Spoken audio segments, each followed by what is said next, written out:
Hello there. Welcome to another beautiful day out here at they call it the Beaver Lodge, I believe, here at the cabin where I'm staying at over the past several days. So I welcome you again to another bit of a little devotional. I thought maybe we could go for a walk and see what comes of it. We'll just kind of move out. Wow, isn't it amazing? Look how gorgeous it is. Here, that's the view from the window in the back porch. And I'm just so blessed to be able to spend this time. So thank you again, Marcia and Brian Evenson, for allowing me to stay in your beautiful cabin here. And you can see that the snow's melting off the roof. It is a little warmer today. It's not as warm as I thought it was looking out with the sun shining. It is 33 degrees, it says. It says it feels like 27, but I don't know. It feels a lot warmer than that to me. But it's a warm day here at Cadillac, Michigan, up here at what they call, I think they call it the Beaver Ranch, or the Beaver Lodge, Beaver Ranch. Yeah. Well, anyway, the reason why I thought we could go check it out, I remember seeing some trees that might have been possibly chewed off by beavers, because there is, I think, at least there used to be a beaver dam right here along the water. So I thought maybe we could go take a walk over and check it out.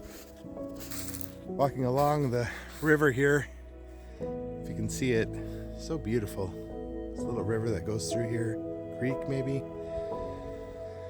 But yeah, just as I thought, we'd find some little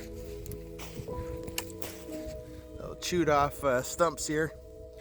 Absolutely, I think that's chewed off by a beaver. Get a closer view here. Here's another one.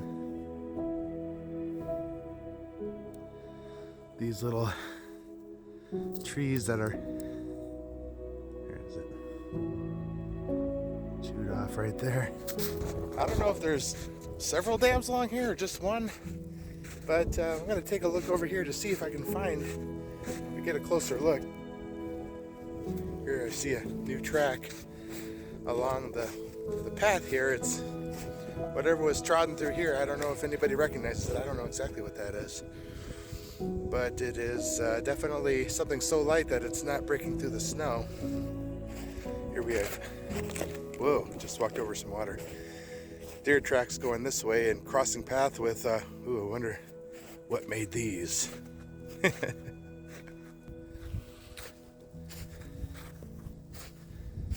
so important to get out here, get out to nature and spend some time just communing with beautiful areas, communing with the Lord, realizing that only God could create something so beautiful as a forest, even in the wintertime. You have this beautiful snow laying on the ground. You have the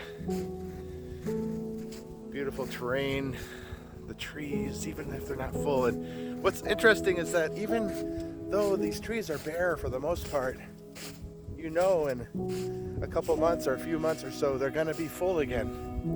They're going to be lush. And that's just how creation is. God created this amazing ability for seasons, and there's seasons in life. I think we need to remember that sometimes, that when things get hard, it's not forever. Things will get better. It's a season of life. But anyhow, let's move on here. This is an interesting spot. This part over here is, I think this is a pond of some sort, little body of water, and then there's this little bridge area, and then on the other side is where the creek or little river goes through. Definitely these tracks from the deer come through here.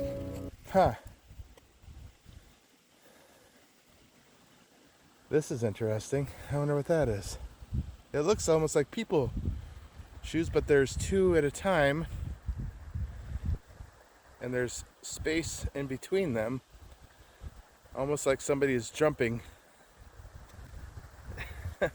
That's pretty crazy. Maybe it's a beaver track.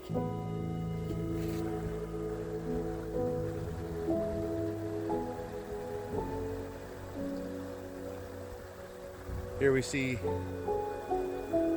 I believe this is a beaver lodge. They call it a lodge. And the beavers live as a family in there, and they have mates and they have kids. The kids, I believe, are called kits. I read a little bit about it. That's interesting. I also learned that beavers are,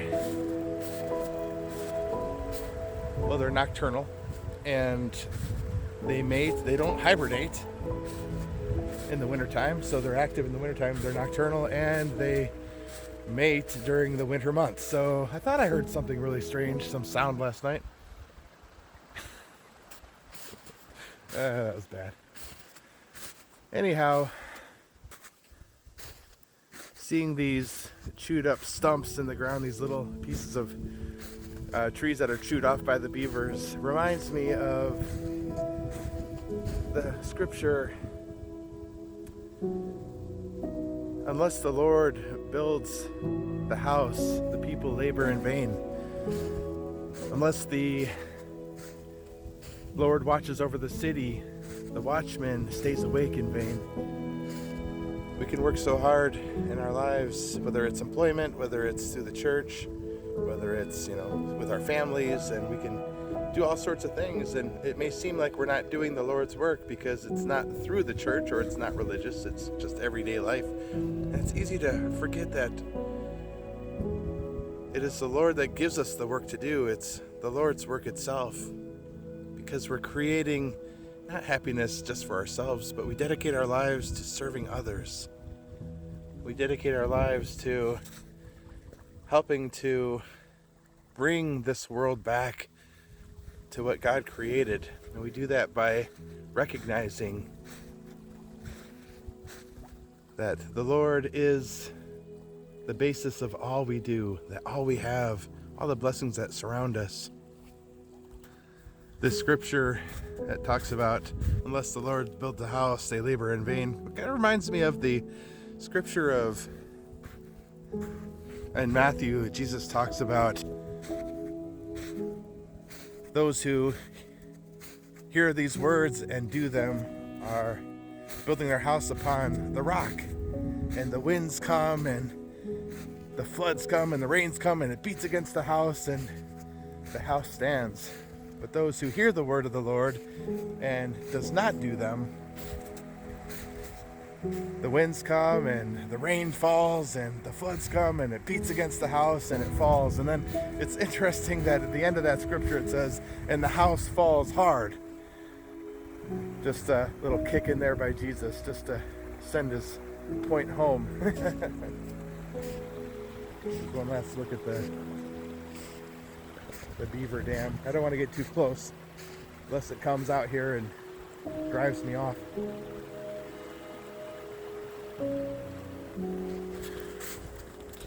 Anyhow, but recognizing the Lord in all that we do, trying to spend even the days when things aren't going our way, trying to recognize that the Lord is still in charge. So it's a good idea to remember that unless the Lord builds the house, which I have a feeling the Lord built this house with the good people that own this house. What a blessing it is to know them. But unless the Lord builds the house, they labor in vain. We build our lives, unless the Lord is the center and the foundation of our lives, it is in vain. But we go through our lives and we try to remember to do the right things. We try to act the way we're supposed to act. And we try to keep the Lord as our foundation, but nobody's perfect. And I believe the Lord understands that. I believe the Lord knows that we're trying our best. And as long as we come back to the fact that, oh yes, the Lord is the foundation of my life. The Lord is the foundation of the universe. There was no universe first and then God came in and said, oh, I guess I'll take over this universe. No, the Lord created the universe. The Lord is the creator of all that is. And it's true that humans tend to get in the way and mess that up and live in some illusion or delusion that we're in charge of things, but that's not true.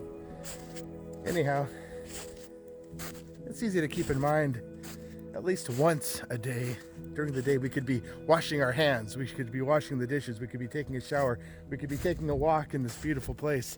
Whatever we're doing, we can take a moment to realize that God is in charge, that the Lord is in charge of our lives, that the Lord is omnipresent, omniscient, omnipotent, and we can trust that the Lord knows what He's doing. What God is doing is something that we can put our full trust in. Anyhow, well, thanks for taking a walk with me, and I appreciate you all, and I'm looking forward to coming home soon. It'll be good to be back. This has been a fun time to get out and enjoy this beautiful place, but it's going to be nice to get back to the church, back to the parsonage, back to my family, back to our church family, and it's going to be wonderful to see you all again. Love you all, and I will talk to you soon. God bless you all.